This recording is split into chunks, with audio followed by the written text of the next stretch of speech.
ನಮಸ್ಕಾರ ವೀಕ್ಷಕರೇ. ಕಪೋತಗಿರಿ ವನಸಿರಿ ದರ್ಪಣಕ್ಕೆ ಸುಸ್ವಾಗತ. ಇವತ್ತು ಅತಿ ಮುಖ್ಯವಾಗಿರ್ತಕ್ಕಂಥ ಒಂದು ಗಿಡಮೂಲಿಕೆಗಳ ಬಗ್ಗೆ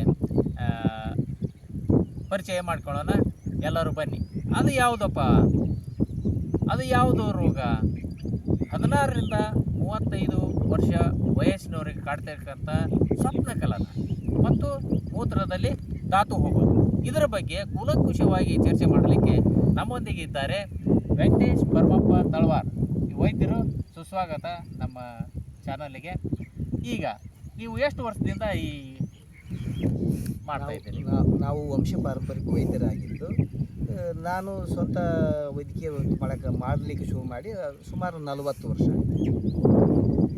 ಈ 40 ವರ್ಷದಲ್ಲಿ ನನ್ನ ಅನುಭವದಲ್ಲಿ ಈಗ ನೀವು ಕೇಳಿದಂಥ ಈ ಕನಸಿನಲ್ಲಿ ಧಾತು ಹೋಗುವ ಮತ್ತು ಮೂತ್ರದ ಸಂಗಡ ಧಾತು ಹೋಗುವ ಈ ಈ ಸಮಸ್ಯೆಗೆ ಇದು ತುಂಬ ಗಂಭೀರ ಸಮಸ್ಯೆ ಆಗಿದ್ದು, ದೈಹಿಕ ಮತ್ತು ಮಾನಸಿಕವಾಗಿ ವ್ಯಕ್ತಿಯನ್ನು ತುಂಬ ಹೈರಾಣು ಮಾಡ್ತಕ್ಕಂಥ ಒಂದು ಭೀಕರ ಕಾಯಿಲೆ ಆಗಿದ್ದು, ವೈದ್ಯರೇ ಇದಕ್ಕೇನು ಹೆಸರು ಕನ್ನಡದಲ್ಲಿ ಹೇಳ್ರಿ?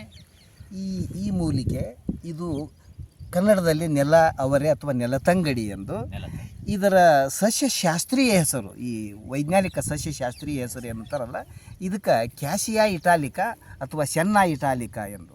ಇದು ಈ ಪ್ಯಾಬೇಸಿಯಾ ಅಥವಾ ಲಿಗುಮಿನೋಸಿಯಾ ಎಂಬಂತಹ ಒಂದು ಸಸ್ಯ ಕುಟುಂಬ ವರ್ಗಕ್ಕೆ ಸೇರಿದ್ದು.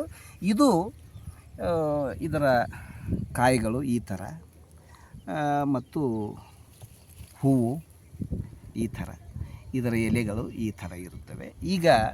ಈಗ ನೀವು ಪ್ರಸ್ತಾಪ ಮಾಡಿದಂತಹ ಈ ಸ್ವಪ್ನಸ್ಖಲನ ಮತ್ತು ಧಾತು ಸ್ರಾವಕ್ಕೆ ಈ ವನಸ್ಪತಿ ತುಂಬ ನಂಬಿಕಸ್ಥ ವನಸ್ಪತಿಯಾಗಿದ್ದು, ತಲೆತಲಾಂತರಗಳ ಅನುಭವದಿಂದ ಎಂದೂ ವೈಫಲ್ಯವನ್ನೇ ಕಂಡಿರದಂತಹ ಶ್ರೇಷ್ಠ ತರಗತಿಯ ಔಷಧಿಯಾಗಿದ್ದು, ಈಗ ಬರೀ ಇದು ಒಂದೇ ಮಾತ್ರ ತಗೋಬೋದಾ ಮತ್ತು ಇದ್ರ ಜೋಡಿ ಏನಾದ್ರೂ ಗಿಡಮೂಲಿಕೆಗಳನ್ನು ಸೇರಿಸ್ಬೇಕು?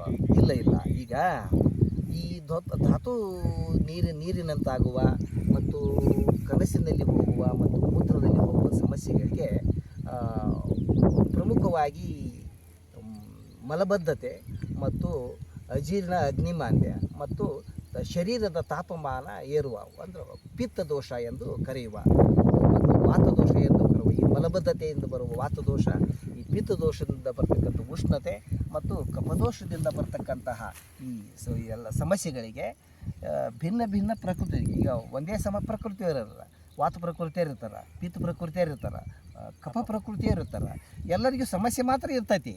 ಆದ್ರೆ ಔಷಧಿ ಎಲ್ಲರಿಗೂ ಇದೇ ಪ್ರಯೋಜನಕ್ಕೆ ಬರ್ತಂದ್ರೆ ಇದ್ರ ಜೊತೆ ಕಲಿಸ್ತಕ್ಕಂಥ ಔಷಧಿಗಳು ಸಮಸ್ಯೆಗೆ ತಕ್ಕಂತೆ ಬೇರೆ ಬೇರೆ ಇರ್ತಾವೆ. ಈಗ ಅವನ್ನೆಲ್ಲ ಈಗ ಕುರಿತು ನಾವು ತಿಳಿದುಕೊಳ್ಳೋಣ. ಒಂದು, ಈಗ ನೀವು ಕೇಳಿದ್ರಿ, ಈಗ ಮಲಬದ್ಧತೆ ಅಂದ್ರೆ ಮಲವಿಸರ್ಜನೆ ತುಂಬ ಕಠಿಣದಿಂದ ಆಗೋದು, ತುಂಬ ಒತ್ತಡ ಹಾಕೋದು. ಈ ಒತ್ತಡ ಹಾಕೋದ್ರಿಂದ ಏನಾಗ್ತೈತೆ ಅಂದರೆ ಈ ವೀರ್ಯಕೋಶದ ಮೇಲೆ ಮತ್ತು ಈ ಜನನೇಂದ್ರಿಯಕ್ಕೆ ಸಂಬಂಧಪಟ್ಟಂಥ ಅಂಗಾಂಗಗಳ ಮೇಲೆ ಒತ್ತಡ ಬೀಳೋದ್ರಿಂದ ಅಲ್ಲಿ ಅದು ಪ್ರಚೋದನೆ ಉಂಟಾಗಿ ಅದು ವೀರ್ಯ ಸ್ವಪ್ನದಲ್ಲಿ ಮತ್ತು ಧಾತು ಮೂತ್ರದಲ್ಲಿ ಹೋಗ್ತಕ್ಕಂಥ ಒಂದು ಸಮಸ್ಯೆ ಇರ್ತದೆ. ಈಗ ಈ ಸಮಸ್ಯೆ ಅಂದ್ರೆ ಈ ಮಲಬದ್ಧತೆ ಸಮಸ್ಯೆ, ಸಂಡಾಸು ವಿಪರೀತ ತ್ರಾಸಿನಿಂದ ಆಗುತ್ತಾ ಅಂತ ನೀವು ಏನು ಹೇಳ್ತೀರಲ್ಲ, ಆ ಸಮಸ್ಯೆಗೆ ಇದನ್ನು ಅಳಲೆಕಾಯಿ ಎಂದು ಕರೆಯುತ್ತಾರೆ. ಇದು ಅಂದ್ರೆ ಇದು ಎಳೆಯ ಅಳಲೆಕಾಯಿ ಮಾತ್ರ ಬಳಸಬೇಕು. ಬಲ್ತಿದ್ದು ತುಂಬ ದೊಡ್ಡದಿರ್ತೈತೆ, ಅದು ಬಲ್ತಿದ್ದು ಬೇರೆ ಪ್ರಯೋಜನಕ್ಕೆ ಬರ್ತೈತಿ. ಈ ಅಳಲೆಕಾಯಿ ಇದರ ಜೊತೆ ಇದನ್ನು ಟರ್ಮಿನೇಲಿಯಾ ಚಿಬುಲಾ ಎಂದು ಸಸ್ಯಶಾಸ್ತ್ರಜ್ಞದ ಹೆಸರು ಕರೆಯುತ್ತಾರೆ. ಕನ್ನಡದಲ್ಲಿ ಅಳಲೆಕಾಯಿ, ಸಂಸ್ಕೃತದಲ್ಲಿ ವಿಜಯ ಮತ್ತು ಅಭಯ ಎಂದು ಕರೆಯುತ್ತಾರೆ. ಇದರದೇ ಇದು ಚೂರ್ಣ ಮತ್ತು ಈ ವನಸ್ಪತಿಯದ್ದೇ ಈ ಚೂರ್ಣ. ಇವೆರಡನ್ನು ಸಮಭಾಗ ಬೆರೆಸಿಟ್ಟುಕೊಂಡು 3 ಬೆರಳಿಗೆ ಬರುವಷ್ಟನ್ನು ರಾತ್ರಿ ಮಲಗುವ ಸಮಯದಲ್ಲಿ, ಅಂದರೆ ಊಟ ಮಲಗುವ ಸಮಯದಲ್ಲಿ ಬಿಸಿ ನೀರಿನೆಲ್ಲ ಹಾಕಿಕೊಂಡು ಕುಡಿದು ಮಲಗುವುದರಿಂದ ಮಲ ವಿಸರ್ಜನೆ ತುಂಬ ಸರಳ ಆಗೋದ್ರಿಂದ ಈ ಮಲಬದ್ಧತೆಯಿಂದ ಉಂಟಾಗ್ತಕ್ಕಂಥ ಈ ವೀರ್ಯಸ್ರಾವಕ್ಕೆ ಇದು ತಕ್ಷಣ ಪರಿಹಾರ ಕೊಡ್ತದೆ. ಇನ್ನು ಈ ಜೀರ್ಣಕೋಶದ ಈ ಅಗ್ನಿಮಾಂದ್ಯ ಆಗಿ ಅನ್ನ ಪಚನ ಆಗಲಾರ್ದಂಗಾಗಿ ಸುಮಾರು ತಾಸಾನುಗಟ್ಟಲೆ ಅದು ಕಲ್ಲಿನಂತಾಗಿ ಇರೋದ್ರಿಂದನೂ ಈ ವೀರ್ಯಕೋಶದ ಮೇಲೆ ಜನನೇಂದ್ರಿಯ ಭಾಗದ ಮೇಲೆ ಒತ್ತಡ ಬೇಕು. ಯಾಕಂದ್ರೆ ಅದು ಅಲ್ಲಿ ಅನ್ನ ಜಾಸ್ತಿ ಹೊತ್ತಿದ್ರೆ ಅಲ್ಲಿ ಗ್ಯಾಸು ಟಾಕ್ಸಿನ್ ಅಂತಾರಲ್ಲ ವಿಷ ಉತ್ಪಾದನೆ ಮಾಡಿ ಆ ವಿಷದಿಂದನೂ ಒತ್ತಡ ಉಂಟಾಗ ಆ ಸಾಧ್ಯತೆ ಇರುತ್ತೆ. ಅದಕ್ಕೆ ಜೀರ್ಣಕೋಶದ ಸಮಸ್ಯೆ ಪರಿಹಾರ ಆಗ್ಬೇಕಂದ್ರೆ ಈ ವನಸ್ಪತಿ ಇದನ್ನು ಇದು ಥರ ಎಲೆ ಹರಿದಿಟ್ಕೊಂಡು ಇದನ್ನು ನೆರಳಿನಲ್ಲಿ ಒಣಗಿಸಿ ಇದನ್ನು ಪುಡಿ ಮಾಡಿ ಇವು ಅಡಿಗೆಯಲ್ಲಿ ಬಳಸುವ ಜೀರಿಗೆ ಇದನ್ನು ಕುಟ್ಟಿ ಪುಡಿ ಮಾಡಿ ಬಟ್ಟೆ ಸೋಸ್ಕೊಂಡು ಇದನ್ನು ಬಟ್ಟೆ ಸೋಸ್ಕೊಂಡು ಸಮಭಾಗದಾಗ ಇಟ್ಕೊಂಡು ಪ್ರತಿ ಊಟದ ನಂತರ 3 ಬೆರಳಿಗೆ ಬರಲುವಷ್ಟು ಬಿಸಿ ನೀರನ್ನೇ ಹಾಕ್ಯಂಡು ಕುಡಿಬೇಕು. ಊಟ ಮತ್ತು ಉಪಹಾರ ಮತ್ತು 3 ಹೊತ್ತು ಬಳಸಿದ್ರೆ ಆ ಸಮಸ್ಯೆ ಮಧ್ಯಾಹ್ನ ಹೌದು ಖಂಡಿತ ಜೀರ್ಣಕೋಶದ ಸಮಸ್ಯೆ ಬರ್ತಕ್ಕಂಥ ಈ ಸಮಸ್ಯೆ ಖಂಡಿತ ಪರಿಹಾರ. ಇನ್ನು ಶರೀರದ ಉಷ್ಣ ಪಿತ್ತದೋಷದಿಂದ ಬರ್ತಕ್ಕಂಥ ಸಮಸ್ಯೆಗೆ ಈಗ ಇಲ್ಲಿ ಕಾಣುವ ಇದು ಇದೇ ಈ ಮೂಲಿಕೆ ಇದು. ಇದನ್ನು ಈ 2 ಪ್ರಯೋಗದಲ್ಲಿ ಒಣಗಿಸಿ ಚೂರ್ಣ ಮಾಡುವ ಪ್ರಯೋಗ ಇದ್ರೆ ಇಲ್ಲಿ ಮಾತ್ರ ಇದನ್ನು ಹಸಿಯದನ್ನಾಗಿ ಬಳಸಬೇಕು. ಯಾಕಂದ್ರೆ ಒಣಗಿದ ಮೇಲೆ ವಿರೇಚಕ ಗುಣ ಪ್ರದರ್ಶನ ಮಾಡ್ತೈತಿ, ಹಸಿದಿದ್ದಾಗ ಗ್ರಾಹಿ ಹಿಡಿದಿಟ್ಟುಕೊಳ್ಳುವ ಗುಣ ಪ್ರದರ್ಶನ ಮಾಡ್ತೈತಿ. ಇದೇ ಒಂದೇ ಮೂಲಿಕೆಯಲ್ಲಿ ಒಣಗಿದ ಮೇಲೆ ಬೇರೆ ಪ್ರಯೋಜನ, ಹಸಿಯದಿದ್ದಾಗ ಬೇರೆ ಪ್ರಯೋಜನ. ಈ ಉಷ್ಣದೋಷದಿಂದ ಬರುವ ಸಮಸ್ಯೆಗೆ ಇದನ್ನು ಹಸಿಯಾಗಿ ಬಳಸಬೇಕು. ಈಗ ಉಳಿದುದು ಇದು ಕಲ್ಲು ಸಕ್ಕರೆ,